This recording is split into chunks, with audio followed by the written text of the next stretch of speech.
মই যাব লাগিব কাৰণ ৰাজৰ ভৱিষ্যতৰ কথা আছে কেছটো ডাঙৰ হ'লে তাৰ কলেজতো এফেক্ট পৰিব আৰু যদি এবাৰ জেললৈ যাবলগীয়া হ'ল তাক কলেজৰ পৰা ৰাষ্ট্ৰীয়কৃত কৰিব পাৰে তাৰ কেৰিয়াৰ একেবাৰে ধ্বংস হৈ যাব লাগিলে ময়ো যাম তোমাৰ লগত দুইজনে গৈ ক'ম যি হ'ল হ'ল এতিয়া কেছটো উঠাই লওক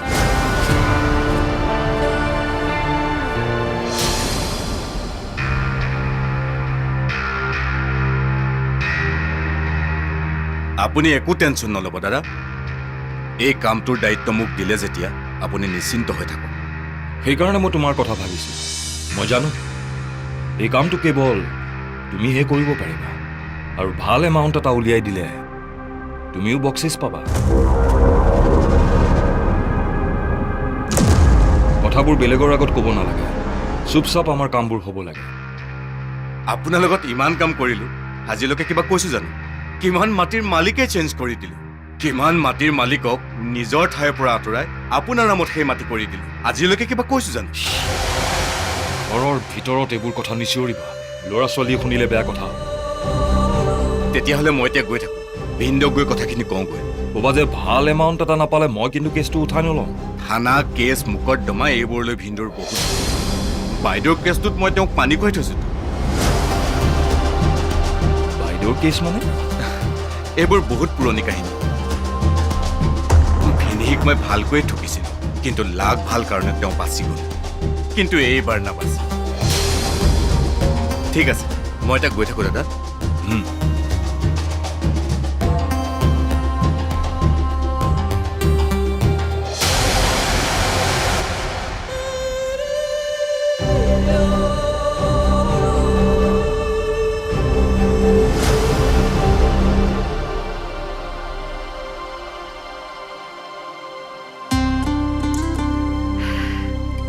দেউতাও আজি মই ইউনিভাৰ্চিটিৰ ফৰ্ম আনিছোঁ জাননে মই মাষ্টাৰ্ছ ডিগ্ৰী পঢ়িম তোৰ সপোনবোৰ পূৰণ হ'ব নহয়নে দেউতা মই কৈছিলোঁ নহয় তই পঢ়িব পাৰিবি ডাঙৰ মানুহ হবি দেউতা সঁচাকৈ আজি মোৰ সপোন পূৰণ হ'বলৈ গৈ আছে তই প্ৰফেচৰ হবি ৰাজ ইঞ্জিনিয়াৰ হ'ব মোকনো আৰু ইয়াতকৈ কি লাগিছে কচোন তোৰ আশীৰ্বাদ এতিয়াও আমাৰ ওপৰত আছে দেউতা থাকিবতো তহঁত দুটাইতো মোৰ সকলো তহঁতক লৈয়েতো মই জীয়াই আছিলোঁ তই আমাৰ কাৰণে বহুত কষ্ট কৰিলি ন দেউতা তোকহে আমি সুখ দিবলৈ নোৱাৰিলোঁ ইয়াতকৈনো মোক আৰু ডাঙৰ সুখ কি লাগিছে জীয়াই থাকোঁতে তহঁতৰ সফলতা নেদেখিলেও মোৰ আত্মাই শান্তি পাইছে তোক আমি সুখ দিবলৈ পাৰিছোঁ ন দেউতা তই তই শান্তি পাইছ ন দেউতা কচোন দেউতা তই তই সঁচাকৈ সুখী নে দেউতা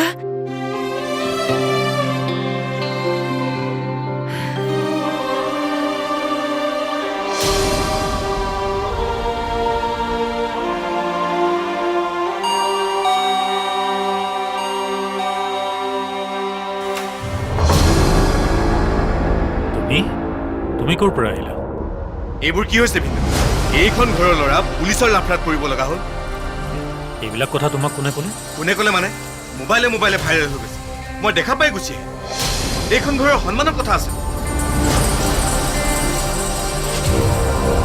কেছটোৰ ষ্টেটাছ জানিবলৈ মই চিধাই থানালৈ গ'লো অচিয়ে কেছটো কম্প্ৰমাইজ কৰাৰ কথা কৈছে অচিয়ে কৈছে কিন্তু যিজনে কেছটো দিছে তেওঁ কম্প্ৰমাইজ কৰে নে নকৰে সেইটোহে আচল কথা বাৰু আগতে বহি লওক ভালদৰে কথা পাতিম অঁ বহাচোন বহা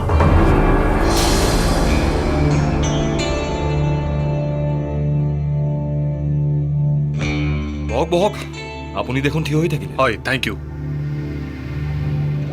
কি খাব কওক চাহ কফি নে আন কিবা নাই নাই একো নালাগে আপুনি কেছটো ইয়াতে ক্লোজ কৰিব নে মই আগতে ক্লোজ কৰিম কৰিম কৰিম মই ল'ৰাটোৰ ঘৰলৈ মানুহ পঠিয়াইছোঁ গ্ৰেট এনেও এইবোৰ কথা নিজৰ মাজতে ছল্ভ কৰা বেটাৰ হয়, কাৰণ দুয়োজনে এতিয়া ষ্টুডেণ্ট আৰু এনে বয়সত থানাৰ দাগ লগাটো ভাল কথা নহয়। হয়, সৰু ল'ৰা কিবা এটা ভুল কৰিলে আৰু এইবোৰত লাগি থাকিতো আৰু একো লাভ নাই।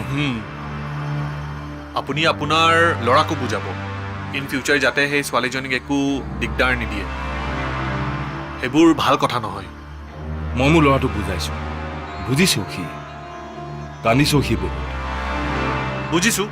তেন্তে আপুনি আৰু আদিত্যম ছাৰ এদিন থানাত আহি কম্প্ৰমাইজ লেটাৰখন লিখি দিব, তেতিয়া মই কেছটো ক্ল'জ কৰিব পাৰিম। নিশ্চয় নিশ্চয়, মই তেখেতৰ ওচৰলৈ মোৰ মানুহ এজন পঠাইছোঁ। তেখেতে যদি মানি লয় তেনেহ'লে নিশ্চয় মই লিখি দিম। আচ্ছা, ঠিক আছে, মই আহিছোঁ। ঠিক আছে। আচ্ছা ৰ'বচোন,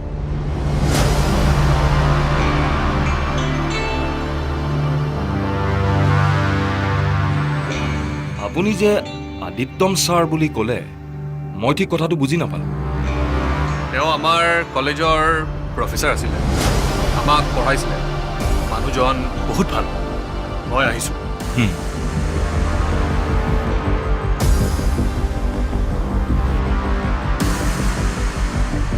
আচ্ছা, তাৰমানে অ'চিৰ শিক্ষক হয়, সেইকাৰণেহে এওঁ এইফালে বেছি ছাপৰ্ট কৰি আছে।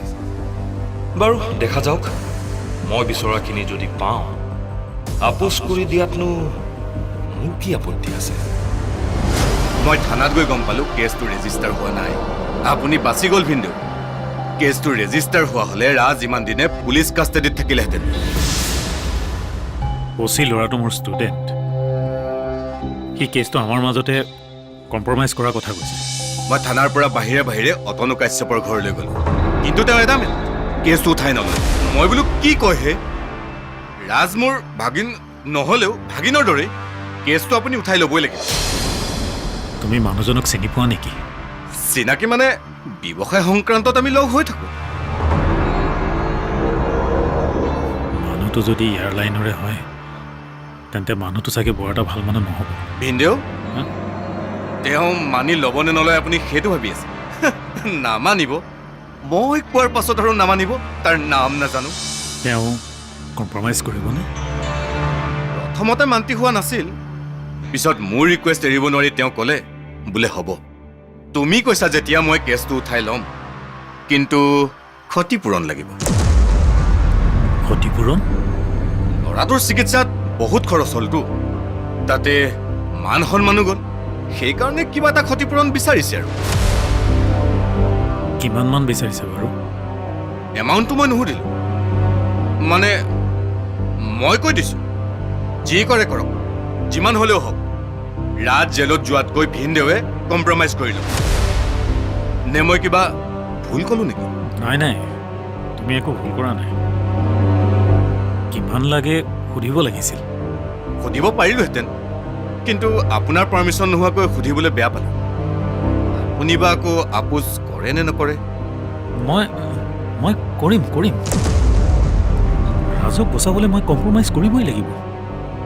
তাতে সাক্ষী প্ৰমাণবোৰো ৰাজৰ এগেইনষ্টতে আছেতো।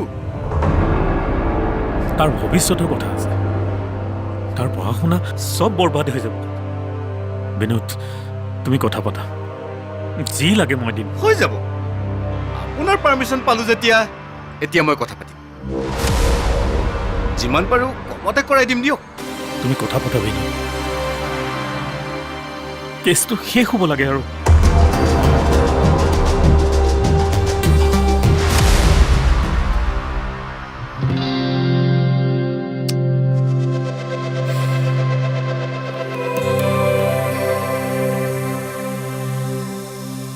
কি হ'ল ৰাজ, তই পঢ়া নাই যে?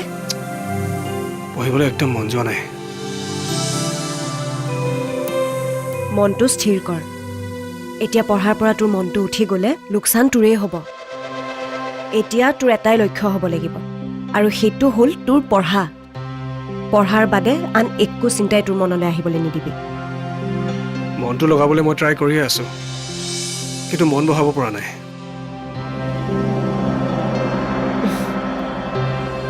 তই ইঞ্জিনিয়াৰিংটো পাছ কৰিবই লাগিব ৰাজ।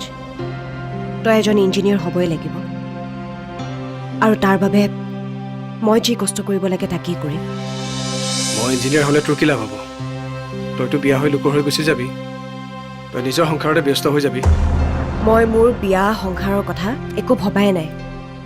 সেইবোৰ পাছলৈ ৰাখি এতিয়া মোৰ একমাত্ৰ লক্ষ্য হ'ল তোক এজন ইঞ্জিনিয়াৰ বনোৱা। আমাৰ সপোনটো বাৰু বেছি ডাঙৰ হৈ গ'ল নেকি বা? মানে ইঞ্জিনিয়াৰ হোৱা সপোনটো।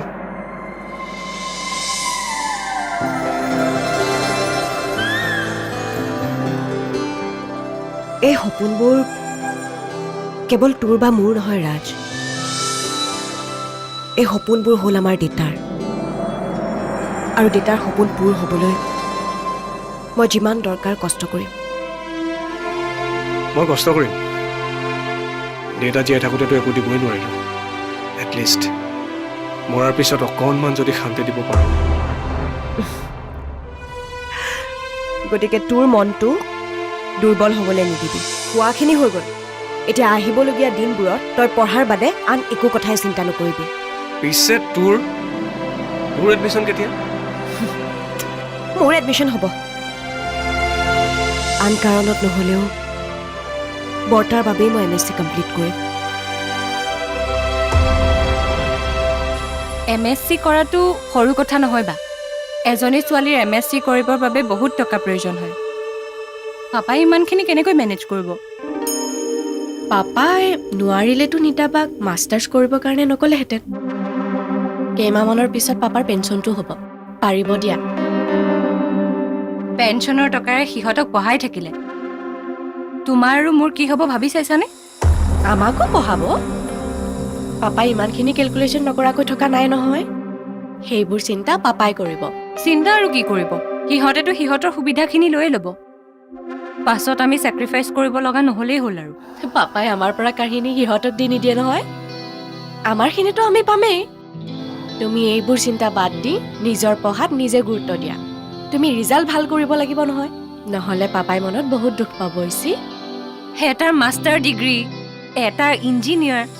বাপৰে, পাপাই যে কেনেকৈ লুট ল'ব নহয় মই ভাবিয়ে পোৱা নাই। সেইবোৰ ভবাৰ তোমাৰ কোনো দৰকাৰ নাই। তুমি পঢ়া ছোৱালী, পঢ়াত গুৰুত্ব দিয়া। তুমিও যে নহয় এনি টাইম খালি পঢ়া পঢ়া পঢ়া। ঘৰখনৰ কথা যে তুমি একেবাৰে নাভাবা। ঘৰৰ কথা ভবাটো মোৰ দায়িত্ব নহয় নহয়। মোৰ দায়িত্ব হ'ল তোমাক ভালদৰে পঢ়োৱাটো।